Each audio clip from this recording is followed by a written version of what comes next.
Open your browser and go to n8n.io. Then log into your account and wait for your workspace to load completely. Once you're in, click Create Workflow and give it a descriptive name, something like Dropbox File Upload Test, so you can find it easily later.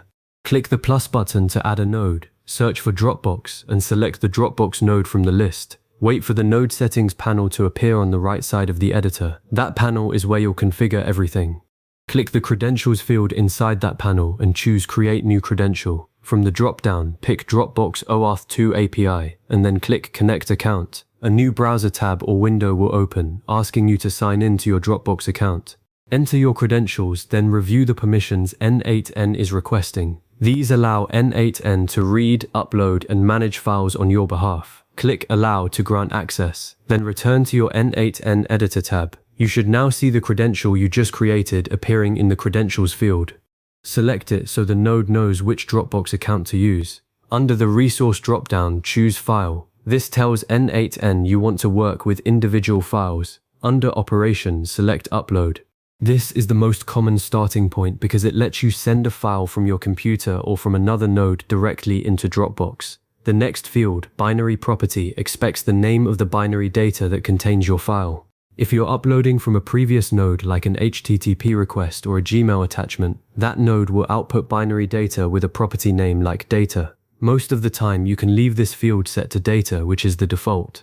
If you're testing by hand, you can attach a test file directly in the node editor. Look for the Input Data tab at the top of the panel, click Add Binary, and select a small test file from your computer. Now click inside the path or folder field to choose where the file should land. You can type a path like /testing or navigate through your Dropbox folders by clicking the folder icon. It's a smart idea to create a dedicated test folder in Dropbox before you start, something like n8n tests at the root level. That way you can safely upload, move, and delete files without touching your real documents. After you've chosen the folder, you can also enter a specific file name in the file name field.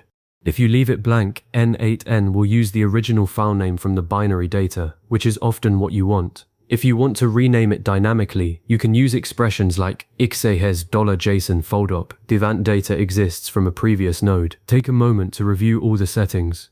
Double-check the credential, the resource and operation, the binary property, and the destination folder. When everything looks correct, click Execute Step at the bottom of the panel. The node will run and you'll see a small loading indicator. Wait for it to finish. It usually takes just a second or two. Once it's done, the output section will show you the file's metadata, its name, path, size, and a unique ID. This confirms the upload succeeded. Now open Dropbox in a separate browser tab and navigate to the folder you chose. You should see your test file sitting there exactly as expected. If it doesn't appear, check that the credential is correct and that the folder path is spelled exactly right. Dropbox paths are case sensitive. Also, make sure the test file isn't empty or corrupted. Once you've confirmed the file is there, you've successfully connected Dropbox to n8n. But don't stop there. Testing one upload is great, but the real power comes from verifying other operations too. Go back to your Dropbox node in n8n and change the operation to download. Set the path to the test file you just uploaded, then execute the node again. You should see the file's binary data appear in the output. That means n8n can both send files to Dropbox and pull them out, essential for workflows where you need to process a file and then store the result. Next, try Move. Choose the same test file as the source path, then pick a different destination folder. For example, move it from /testing to /testing/archive. Execute the step and then check Dropbox. The file should no longer be in the original folder and should now live in the archive.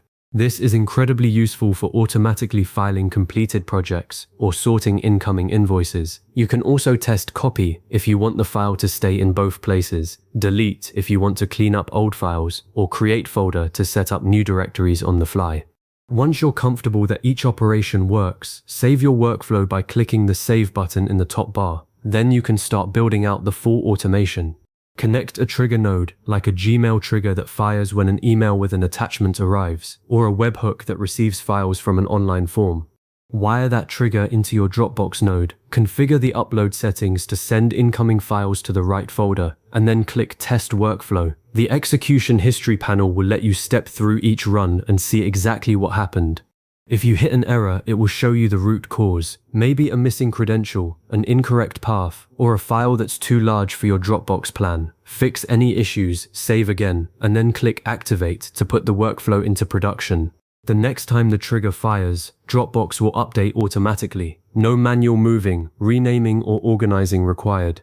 Over time, you can extend your workflow by adding nodes that log the file name to a Google Sheet, send a Slack notification when a new document arrives, or even rename files using the current date and time.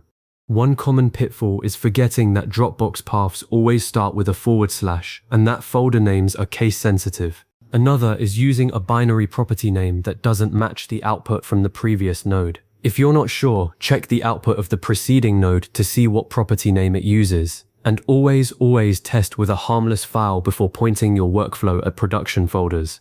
That single test folder will save you from accidentally overwriting important documents. By now you know exactly how to connect Dropbox to n8n, authorize your account, upload a file, verify the integration, and build a full automation around it. The benefit is huge. You eliminate repetitive manual file handling, reduce human error, and free up time for more valuable work. If you ever need a refresher on the steps, save this video or bookmark your workflow. You can revisit the configuration anytime. Thanks for following along, and happy automating.